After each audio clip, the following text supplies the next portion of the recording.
In the 2024 cycle, there were no primary challengers to House incumbents. This time around, though, 5 incumbents have challengers. GBH politics reporter Adam Reilly joins us now to break this down. Good morning, Adam. What's up, Tori? Thanks for being here. So let's talk this through. Who are all these people and who's challenging them? Richard Neal is being challenged by Jeromie Whalen, who's a teacher. Stephen Lynch is being challenged by Patrick Roath, who's an attorney and democracy advocate, former Deval Patrick aide. Bill Keating is being challenged by Craig Swallow, who's been a teacher and worked in the service industry. Jake Auchincloss is being challenged by Jason Poulos, who is a AI and healthcare policy researcher. And Katherine Clark has 2 challengers, Jonathan Paz, who's an educator and activist, and Tarik, Samman, who is a Harvard Law School researcher. That's a long list. And as we know, it is an uphill battle to unseat an incumbent. Very difficult. So who do you think has the best shot? I think the one with the best shot is Patrick Roath, in part because of money, which, as you know, is a real consideration in politics. He's raised more than $1 million.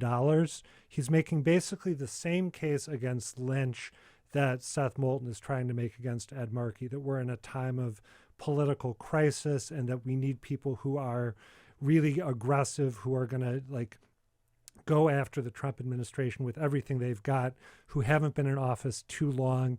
Lynch has been in office for 25 years. We have a clip of Roath making this case against Stephen Lynch. We have an extremist in the White House that is threatening to undermine the foundations of this country, everything that we have worked so hard for, and really set us back by generations. And confronting that challenge, Trump's MAGA extremist challenge, requires a different kind of leadership. It requires boldness and urgency and fresh thinking and a willingness to go down to Washington and treat it like a mission. I should also mention Roath did some internal polling, which he saw as promising if respondents were provided with a couple pieces of biographical information about him and Lynch. He actually led Lynch 57% to 42%.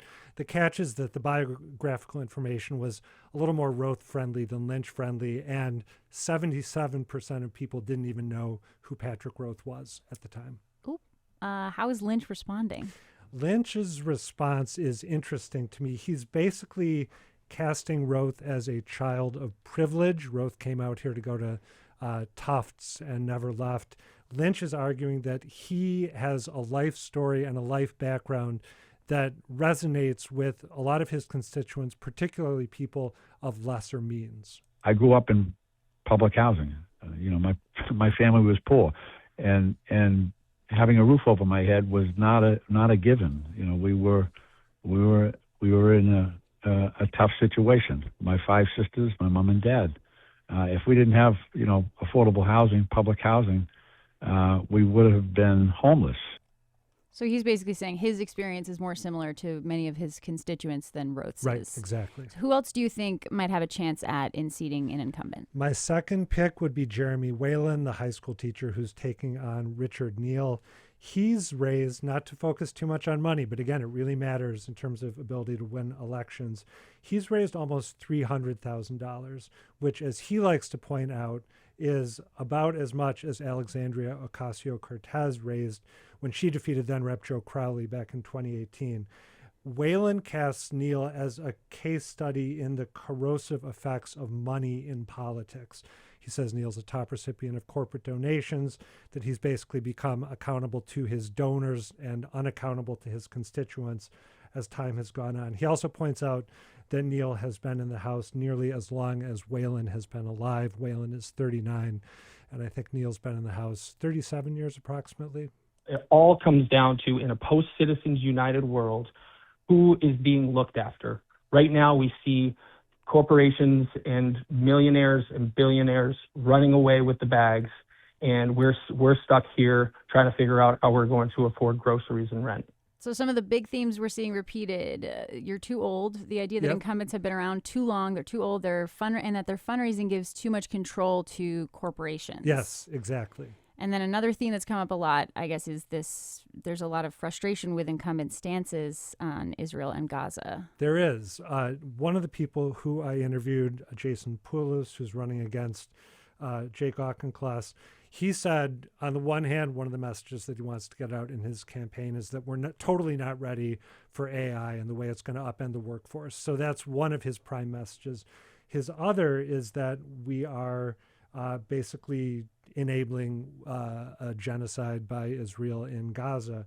He signed some petitions when he was a Harvard Med School postdoc, demanding that we divest from Israel and that protesters be treated respectfully. And he found himself on the website, the Canary Mission.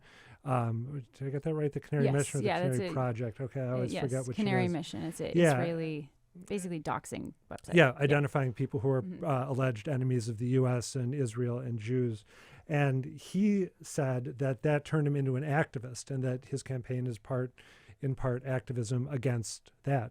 We're also seeing that in the Katherine Clark race as well. That's right. So there's two people, challengers running against Clark, both of whom have Israel on the brain. Jonathan Paz, one of the two people challenging her, actually made a documentary casting Clark as too beholden to AIPAC, the American Israel Public Affairs Committee, and not responsive enough to constituents who've been trying to rein in Israel's behavior and change the U.S.'s approach, the U.S.'s approach when it comes to Israel. And there's another candidate in that race, Tarik Samman. He actually was born in the United States, moved back to Syria where his family was from, lived there during the Syrian civil war, and then moved back to the U.S. And his argument is basically that when it comes to the Middle East, U.S. politicians have no idea what we're doing. We have no idea what the unintended consequences of our actions are, and we should spend the money that we spend in the Middle East here to make life better for people domestically. Mentioning the constituents and their concerns, just in the past week, we saw clips online of constituents coming and confronting Katherine Clark, a Lebanese-American constituent, Chadi Salamoun. He thanked Clark for voting to cut aid to Israel and then asked her to co-sponsor the Block the Bombs bill at a Democratic candidate forum earlier this week. Will you co-sponsor the Block the Bombs bill and stop sending weapons to Israel?